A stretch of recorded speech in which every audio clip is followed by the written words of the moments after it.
Halo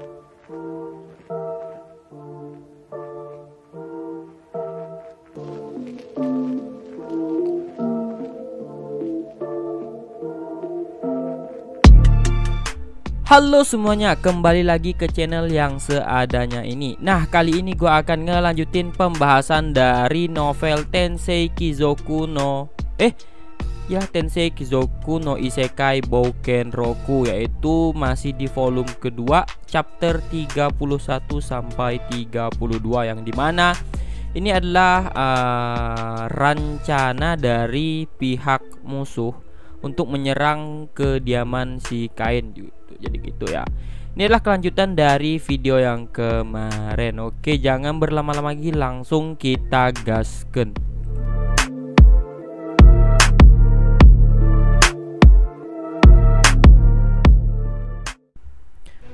Nah, di video kemarin kan sampai pada pembahasan antara pertemuan Kain dengan pendeta, yaitu yang bernama Stark. Jadi di sini tuh situasinya menegangkan lah pokoknya, pembicaraan antara mereka. Oh ya, sebelum itu bagi penonton-penonton yang ada di BH Station, kalau untuk cepat update-nya itu silahkan pergi ke YouTube Jo Tandayu gitu ya.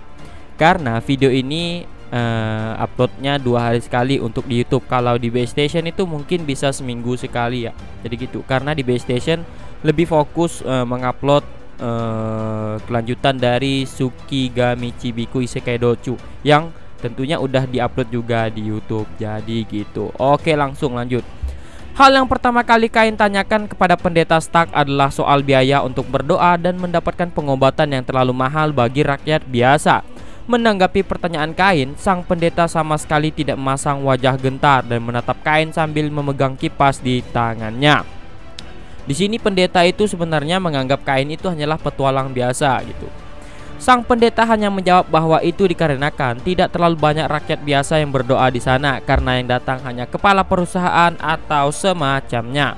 Maka dari itu tidak masalah bagi mereka untuk mematok harga 1 koin perak.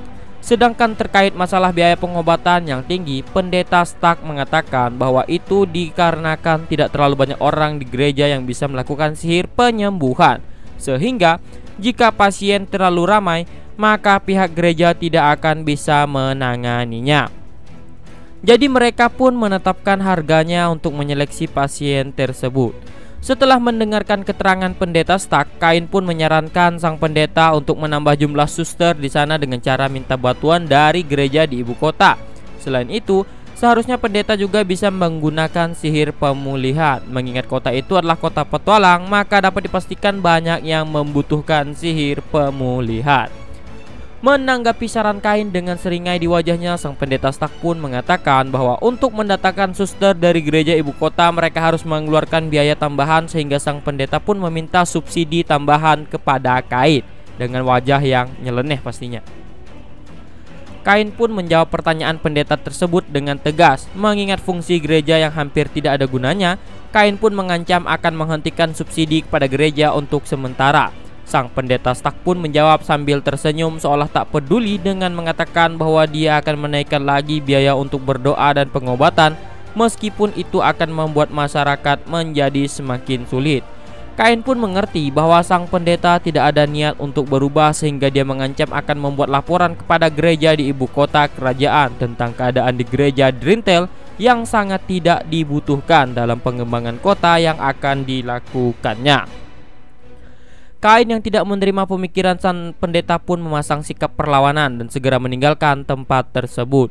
Sebaliknya, sang pendeta pun merasa panik mendengar akan dilaporkan ke ibu kota, karena itu akan sangat merepotkan baginya jika sampai datang petugas inspeksi dari ibu kota dan mengetahui ada yang salah di sana. Selama ini sang pendeta masih bisa mengelabui petugas audit ibu kota dengan catatan-catatan audit yang sudah dimanipulasi. Namun lain halnya jika petugas itu sendiri yang datang ke Drintel, maka petugas tersebut akan mudah mengetahui bahwa ada kesalahan di sana, dan sang pendeta pun mulai membayangkan kehidupan mewahnya yang akan runtuh.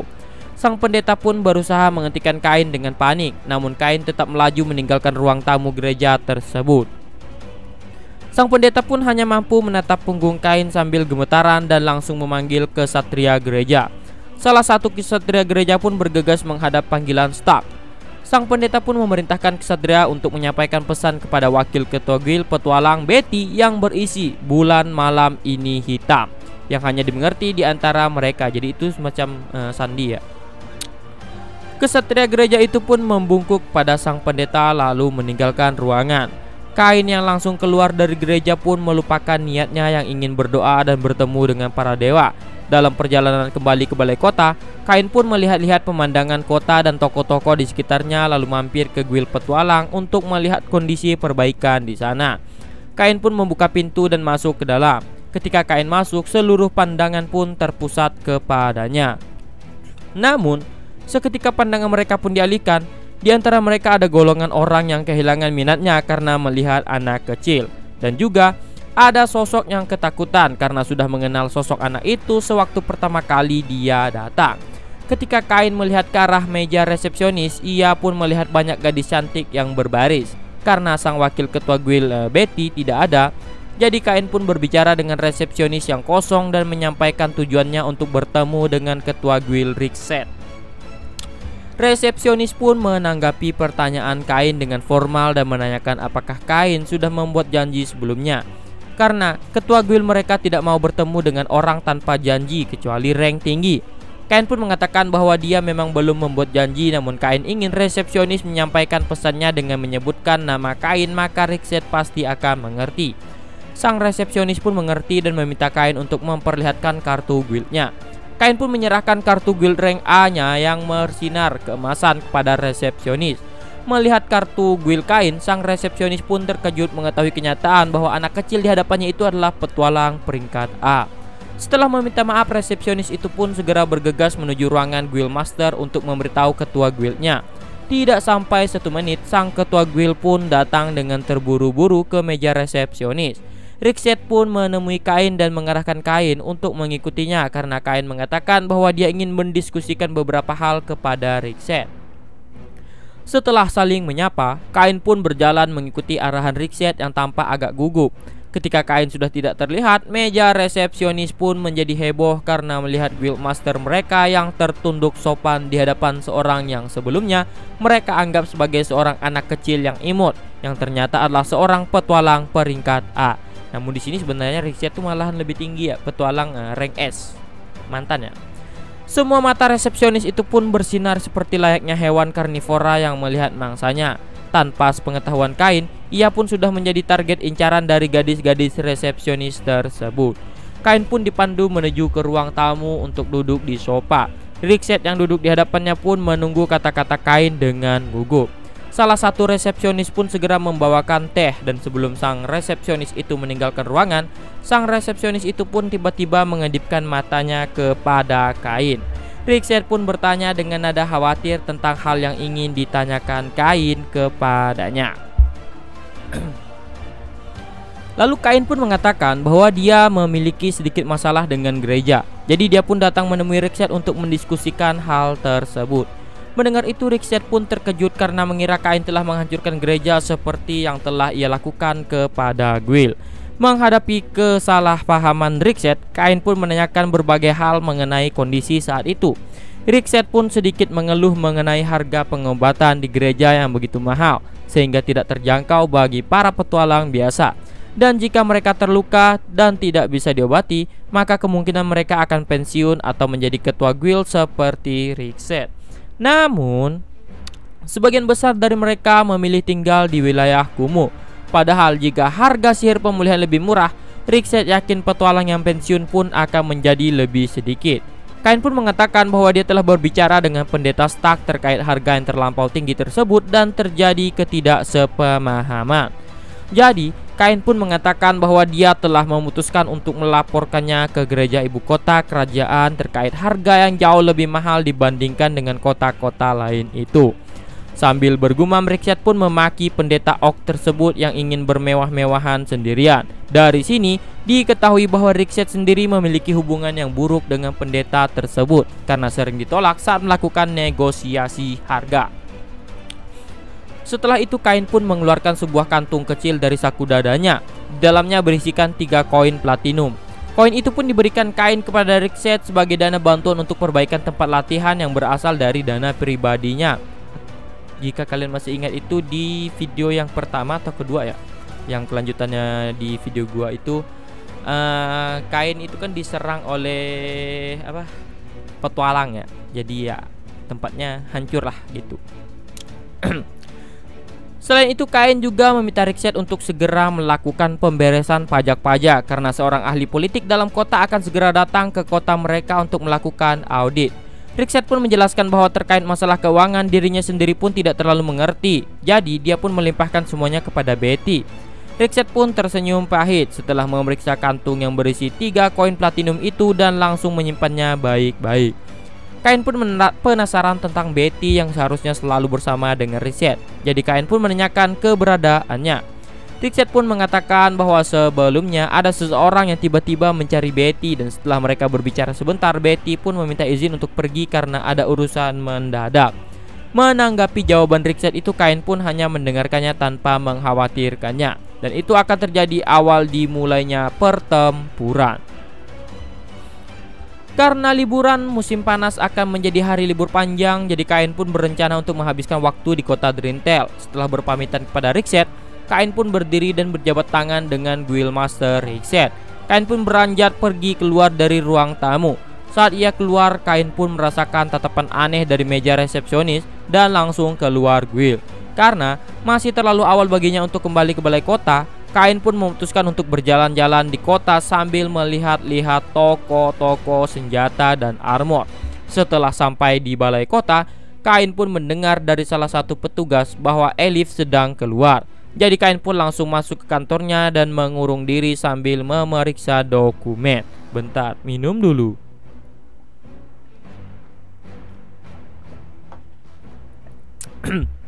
Lalu di sini scenes pun berpindah. Ketika Kain sedang asik menyendiri di ruangannya, duduklah 4 orang di sebuah ruangan yang remang-remang, kayak ya tempat terpencil lah gitu.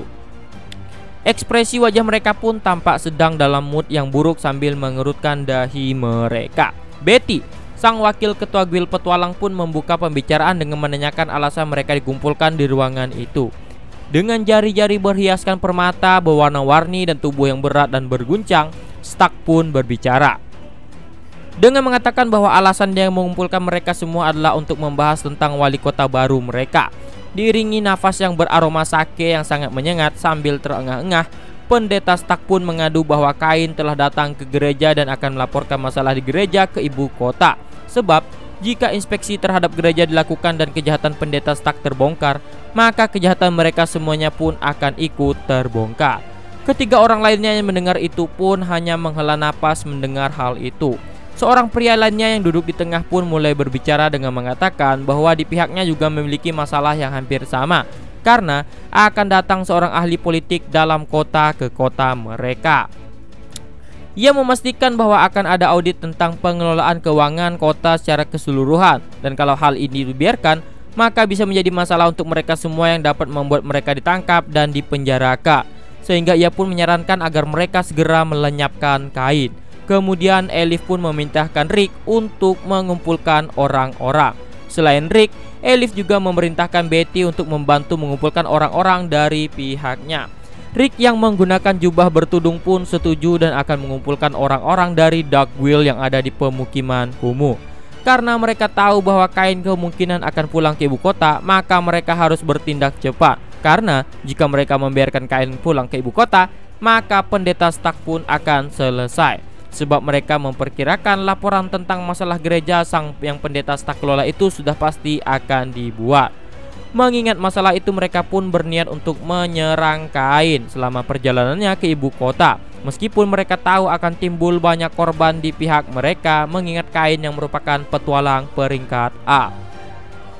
Sebagai dukungan, Betty pun juga akan mengumpulkan para petualang tingkat atas yang mau mengerjakan misi di balik layar. Karena Betty sudah pernah melihat sihir Kain secara langsung, Betty pun tahu bahwa mereka tidak bisa menyerang Kain secara langsung. Sehingga Betty pun menyarankan untuk menyerang Kain saat Kain sedang tidur.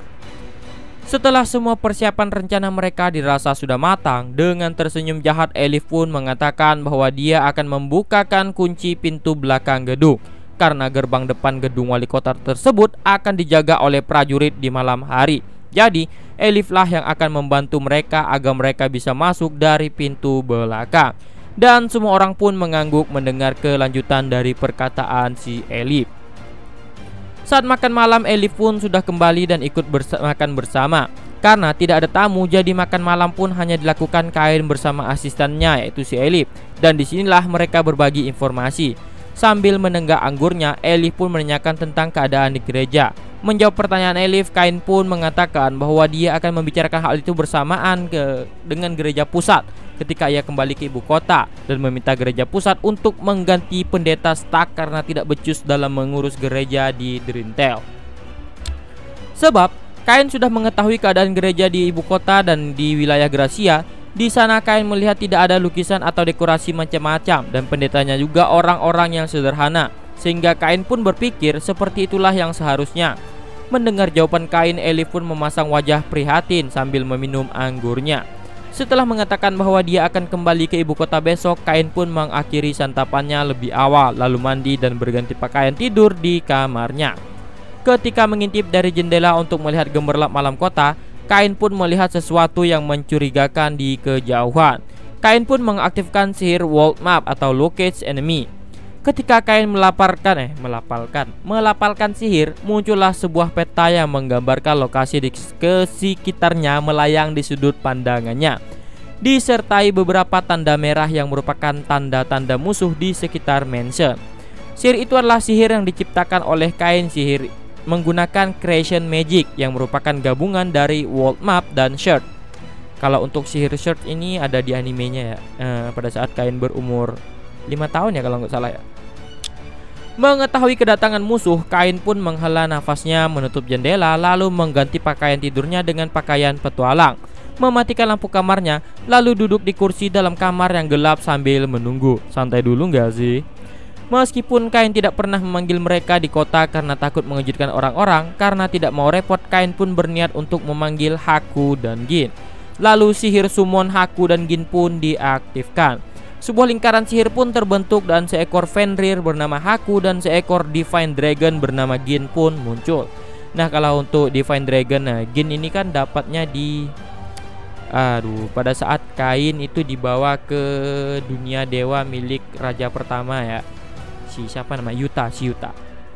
Lalu dikasih oleh kawannya Yuta itu ya. Enggak tahu, lupa namanya. Yang elf pokoknya. Haku dan Gin yang merasa senang dipanggil oleh Kain pun menempel kepada Kain, meskipun Haku dipanggil dalam bentuk yang lebih kecil dari ukuran aslinya. Namun ukurannya masih sekitar 2 meter. Sedangkan Gin, jika ia melebarkan sayap dan lehernya, ia akan mengembang menjadi seukuran 2 meter. Namun saat ini ia terlihat lebih kecil dari Haku. Karena mereka dapat mengubah ukuran mereka sesukanya, maka tidak ada yang perlu dikhawatirkan.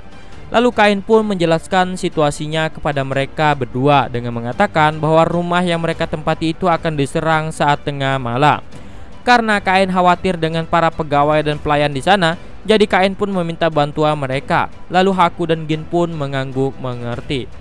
Untuk menahan rasa kantuknya, Kain pun membelai Haku dan Gin sambil menonton tanda merah yang ada pada petanya. Menjelang tengah malam, tanda merah itu pun semakin banyak, yang Kain perkirakan sebanyak 50-an titik. Meskipun Kain tidak akan kalah dari jumlah itu, tapi Kain cukup terkejut karena mereka bisa mengumpulkan orang sebanyak itu hanya untuk menghabisi seorang anak kecil. Anak kecil dari mana? Ketika waktunya tiba, tanda-tanda merah itu pun bergerak. Namun, tanda-tanda merah itu tidak ada yang menuju ke depan, semuanya menuju ke pintu belakang dan masuk tanpa ada masalah apapun. Menyaksikan hal itu, Kain pun menghela napasnya. Dengan sebuah pedang yang masih disarungkan di tangannya, Kain pun berjalan keluar kamar. Dari belakang, Haku dan Gin pun mengikuti. Gin yang tidak bisa terbang di dalam mansion pun menaiki punggung Haku. Dari kamar tidur yang ada di lantai 3, Kain pun perlahan menuruni tangga tanpa suara. Tanda-tanda merah itu pun memasuki mansion dari pintu belakang dan berkumpul di aula setelah memasuki pintu utama.